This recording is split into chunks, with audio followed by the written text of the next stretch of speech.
આવેલ જે કિશોર જે છે, જે અત્યારે હાલ આ કેસમાં આરોપી છે, એની પાસેથી એ જે મારક હથિયાર છે એ પણ કબજે કરવામાં આવેલું છે. સાયન્ટિફિક રીતે જે પણ પુરાવા મળી શકે છે, તમામ પ્રકારના પુરાવા, ઇવન સ્કૂલના જેટલા અવેલેબલ તમામ પ્રકારના સીસીટીવી ફૂટેજ જે છે છેલ્લા 1 મહિનાના, એટલે જે પણ ડીવીઆરની કેપેસિટી છે એના સ્ટોરેજ કરવાની, એ તમામ પ્રકારની ડિજિટલ એના પુરાવા પણ મેળવવામાં આવેલા છે. આ જે બનાવ છે એને કોઈપણ કક્ષાએ તપાસને જે કહેવાય સાયન્ટિફિક તપાસમાં કોઈ ચૂક ન રહી જાય એની પૂરેપૂરી કાળજી રાખવામાં આવી રહેલી છે. જે બાળક જે છે એને સ્કૂલની અંદર મારવામાં આવ્યું, તો જે આક્ષેપો થયા હતા કે સ્કૂલ તરફથી ધોઈ નાખવામાં આવેલું હતું ઘટના સ્થળ, તો આ બધી વાતોમાં કેટલું તથ્ય છે કે નથી? આ જે બનાવ બન્યો છે એ તે સ્કૂલની સામે રોડ ક્રોસ કર્યા પછી ડાબી બાજુ એક મેલડી માતાનું મંદિર આવેલું છે અને એ મેલડી માતાના મંદિરના આગળના ભાગે આ બનાવ બનેલો છે.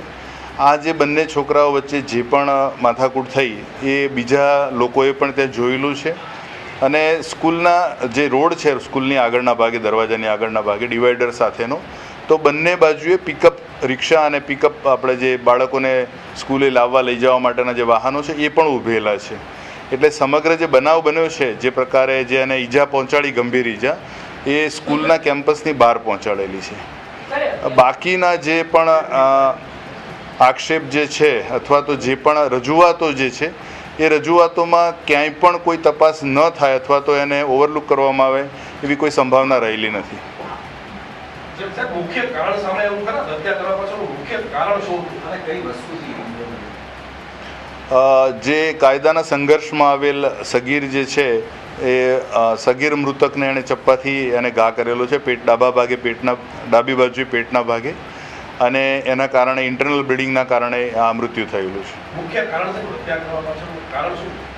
અત્યારે હાલ જેટલી પણ પૂછપરછ થઈ છે અથવા તો જે પણ બાકીની જે માહિતી અત્યારે અમે એકત્રિત કરી રહેલા છીએ, એટલે અફવાઓ અથવા તો જેને હિયરસે કહેવાય અથવા તો એકબીજાને કહેલી વાતો નહીં, પણ ચોક્કસ અને પૂરતા પુરાવા સાથે સચોટ પુરાવાઓ એકત્રિત કરી કારણો અને તમામ પ્રકારની વિધિવત તપાસ હાલ ચાલી રહેલી છે. અત્યારે હાલ આજે છેલ્લા 1.5 દિવસમાં આ પ્રકારની કોઈ માહિતી અમારી સામે આવેલી નથી. એ જે જે બંને સગીર છે, એક મૃતક અને જે પણ કાયદાના સંઘર્ષમાં આવેલ સગીર છે, એ લોકોને નાની મોટી અંદર જે વિદ્યાર્થીઓમાં ઝઘડા થતા હોય છે એ પ્રકારના આ બનાવ બનેલો છે અને બનાવે આ ગંભીર પરિણામ લાવેલું છે.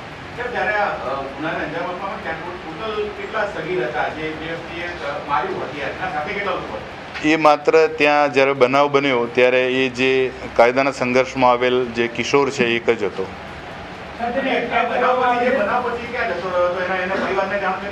આ બનાવ બન્યો પછી એ પોતાને જે વાનમાં આવે છે, સ્કૂલમાં રિક્ષામાં, એ વાનમાં આવે છે અને એ વાનમાં જ બેસી ગયો હતો અને બેસીને ઘરે ગયો હતો. ઘરે ગયા પછી એના નિત્યક્રમ મુજબ એ ટ્યુશન ક્લાસીસ પણ ગયો હતો અને ત્યારે સ્થાનિક પોલીસની તપાસ હાથ ધરવામાં આવેલી અને જે પણ માહિતી મળી છે ત્યારે એ લોકોએ એની નોંધ રાખેલી છે કે જે કિશોર જે છે એ આ ક્લાસીસમાં ભણે છે અને પછી એની પ્રાથમિક પૂછપરછ ત્યાં જ કર્યા બાદ આગળની જે તપાસ અમને સોંપવામાં આવી ત્યાર પછીની કાર્યવાહી આગળ ધરે. કાયદાના સંઘર્ષમાં આવેલા કિશોરની જે પૂછપરછ કરવાની અને તપાસની જે એસઓપી છે એને ચોક્કસપણે અનુસરવી પડે અને એ પ્રમાણે જ આ તપાસ હાથ ધરાઈ રહેલી છે.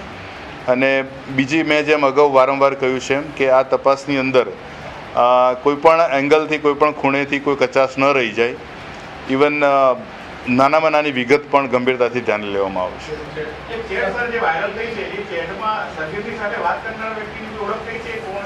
હાલ જે પ્રકારે તપાસ ચાલી રહેલી છે, જે કાયદાના સંઘર્ષમાં આવેલ કિશોર છે એ રિમાન્ડ હોમમાં મોકલી આપવામાં આવેલ છે. બાકીની જે માહિતી અત્યારે અમારી પાસે ઉપલબ્ધ છે અને તપાસ જે પ્રકારે નાજુક તબક્કે છે, અત્યારે અમુક વિગતો તપાસના હિતમાં જાહેર કરવી જરૂરી નથી.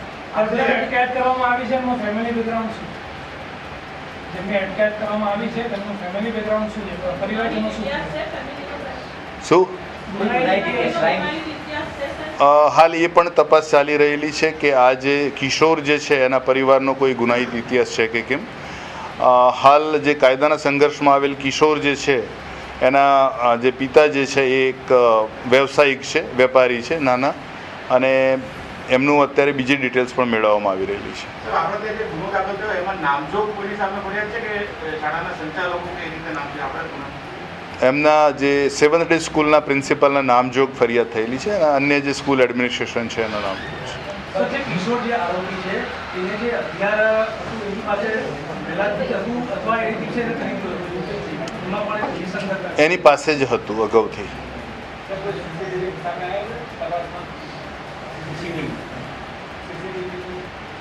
આ બાબતે મેં શરૂઆતમાં જ કીધું હતું કે આ જે સ્કૂલ જે છે એ સ્કૂલના તમામ સીસીટીવી, સ્કૂલની બનાવ સ્થળ જે બનાવ બન્યો છે ત્યાં પણ જે ઉપલબ્ધ સીસીટીવી છે, જ્યાં પણ સીસીટીવી લાગેલા છે, જેના ફૂટેજ મળી શકે એમ છે, એ તમામ પ્રકારની માહિતી, તમામ પ્રકારના પુરાવા એકત્રિત કરવામાં આવેલા છે. સર, જે વિદ્યાર્થીની હત્યા થઈ છે એનો મિત્ર જેને રિક્ષામાં બેસાડીને હોસ્પિટલ લઈ જાય તેવી વાત સામે આવી હતી, એ બાબતે શું હતી? અત્યારે જે પ્રકારે મેં કીધું એ જ વસ્તુ ફરીથી રિપીટ કરું છું કે જ્યારે ચોકીદારને જાણ કરવામાં આવી ત્યારે વાઇસ પ્રિન્સિપાલને પણ જાણ થઈ હતી ને ત્યારબાદ જ એને એલજી હોસ્પિટલમાં લઈ જવામાં આવેલ.